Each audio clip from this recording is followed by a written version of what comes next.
marka ugu horeeya mahad celinayaa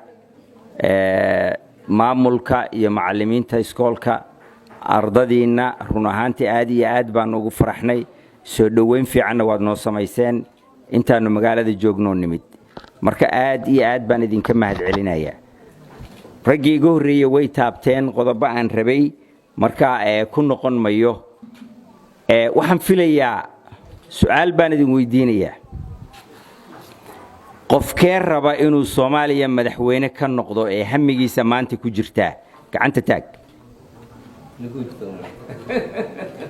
hal gabdhaha gabar gacanta la baqaysa waxaan su'aasha idin weydiiyay Puntland iyada ka warrama madaxweyne yaa raba inuu ka noqdo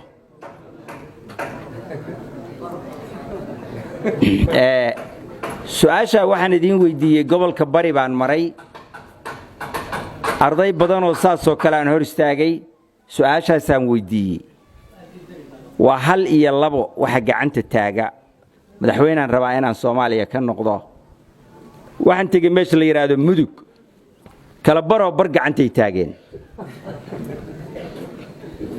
faraqa u dhaxeeya dadka isku bay'ad baa ku korteen isku nolol baa ku korteen maxay tahay waxa jira wax la dhaho role model dadka anagu aan Mareykanka muddan jiray wax badan baa laga dhaxlaa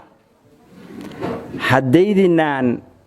ku tartamin qof adinka idin kamida degsiimadan ka soo jeeda inuu tiigsado ama madaxweyne noqdo waxa moodaa in dadku u qaadanayo inayaan xaq u lahayn inay madaxweyne noqdaan marka ku dhiiran mayaan nimba annagoo Toronto marayna waa meel jaamka wax la yiraahdo baabuurtii oo isku xirantay buu si sahal u nooga dhex saaray meel saacado lagu jiri lahaa marka waa nin injineer ah oo rag dadkii dalka tagay ah marka sanado waxa jira ka horeeyay markaas oo uu taxi wadi jiray markaasaan waxaan eriniyo taxigi waa uu ayday aad waday sababtoo ah jaamka kama inaan baxneen hadaadan taxigi khibrad ka soo dhaxlin markaasuu wuxuu yiri sheekadan ayuu iiga sheekeeyay buugga himiladaada hano qof akhriye ma jira library mayaal buuggaasa sheekada ku taala sheekada uu iiga sheekeeyay wuxuu yiri dooni ayaa waxa saqayeen yiraahdaan wiil dhalinyaro ah oo wiilasha shiraaca iyo xargaha waa waqtiga qarniga islaamku oo la oran jiray golden age sanadku markuu ahaa 600 taariikhda islaamka qiyaastii meelaha markuu ahaa ba waxa doonidii soo raacay oday gar guduudan wiilku waa shaqaale tunkiisu waa intaas uu leeyahay waa 20 jir xoogsaday odaygii garka guduudnaa oo khatarta ah ilaa naxwaha ninkii yaqaan ba adduunka markaas wuxuu calan walaya odaygaanu naxwuhu iyo ku takhasusay iyo waxbuu akhriyaa waxbuu qoraa waraaqu qoraa yarkiibu wuxuu ku yiri wariyaa wiilow naxwaha ma taqaan yaa qulaam markaasuu yarkii wuxuu yiri maya markaasuu wuxuu yiri af carabiga hadda ma bahayo daaca nisf cimrak daadan aqoon naxwaha cimrigaaga barbaad tagay si uu u quursaday waa ka ag dhaqaaqay ilaahay doonidiisa u socotay darbad baa ku kacday duufaan waa jajabtay awal baloox bay doonidu ahayd wiilkii baa wuxuu arkay madax waxad moodo oo marna degaya marna soo baxaya saasuu u fiiriyay waa wadaadkii garka guduudnaa garabku qabtay markaasuu war dabaasha ma taqaan soo maya soo cimrigaagii oo dhan baa tagay waa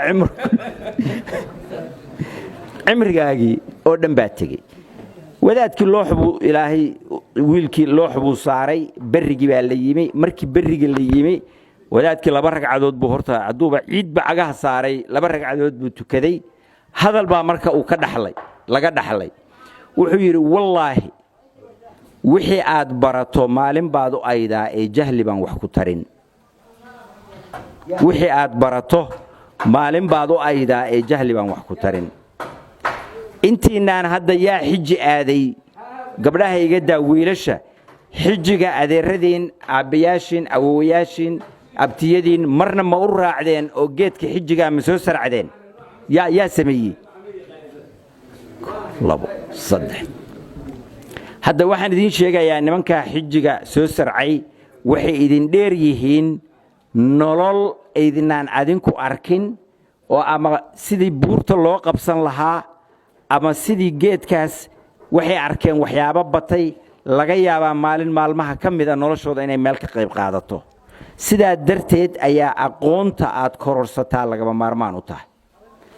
إمسا كلاسك سجيدات هذا هيدين أرضي فصل كاجي كنو كلاسك سجيدات ما قاهرتي تطبقا كل أرضها وضع هيدين مود الجوكتان أدينك هذا وضع فرديا إلهي وحن كبر يا إنات سن ندامة وضع لما يستانا وقدبتان لكن ما دعيسو وحباها راية سببت محيته سببت بنوني والله عيارة سوما أديك أو لمبرك السجالات ستة يولكا بنوني وتا يولك وكوجر تري الباب كاس متهدوك يرادو عي أتك حناقضو اللوجيا هنا حناقضو ما حد سمعي نساء يا واستقال إنسان بنونيجي عندها كقادة يوجو يقولك هل كاس كوجوجي وعدا عدلين لهيد هذا ما فهمتين سو بنوني لما عيارين لما كوحد لما هين سو يقولك هل كاكو مجرو بنونيجي أنا هذيك موضته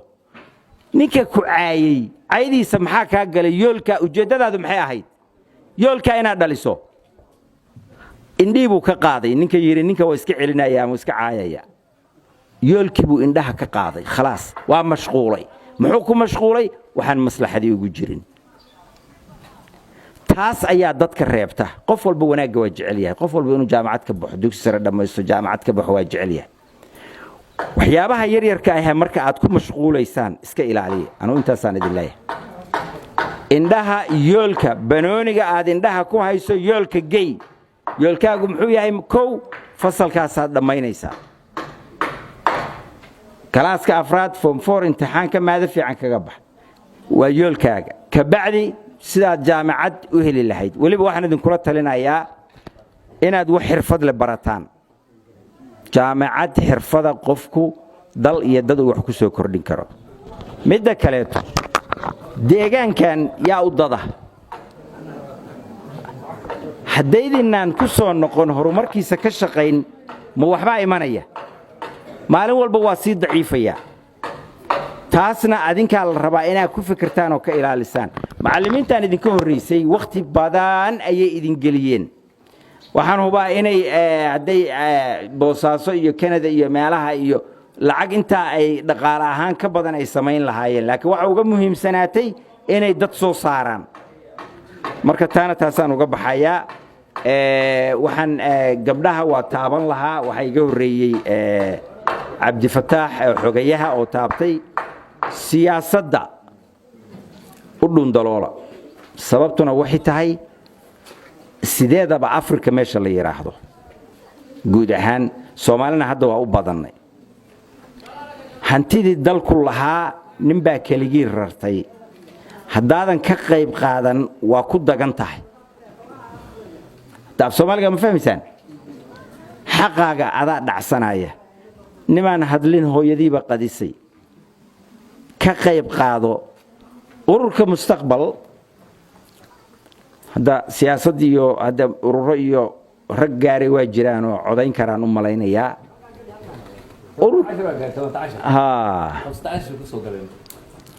أورك مستقبل وحج عليه هي أو رباه دير ربي إدمه إن دنتا كشقيسان دقمدة أو رج استاكتان أو ليدين دورته أما عدورتان قف ديجان كأوات كوكل سنتين وعن عد كلا وأديجين وأديجا يضلك يضلك ديجان كأدجنتين بنتنا واسكم مد واسكو ضد سيقول انتهي حسي شيء تولد التنباهي إيه قبته مدحوين الدين في عن إنه يوجه ملاين مايو نكا حجي لها أو حجي سارن أو لبها هي وحصوصارك الدلكة دولة وحها هيد ماشى وحصوصارك وكجره xoolaha inay kabto dhaqaale ku bixiso kuma ay bixiso dawladda Puntland yaa la rabaa marka dadka deegaanka la rabaa wax soo saarka inay ka qayb qaataan marka waa mahadsantihiin waxaan idinku bogaadinayaa idinku talinayaa midda kaleeto akhlaaqda wax ibna aadamka looga tago akhlaaqda ugu muhiimsan ereyga aqoonyahan oo aad maqashaan iska tuura aqoonyahan muxuu ka yahay niman xalaal iyo xaaraan kala saari karin xumaata haddaad taageertaan weligiin waa idin taallaa kaal islaamka soo ninkii xumaata isagoo ka shaqeeya ama hormuud u noqda khasaaraha ka yimaada soo uma xisaabsana wanaagina saasuu kugu xisaabsan yahay marka waa idin fasaxayaa asalaamu calaykum waraxmatullahi wabarakaatu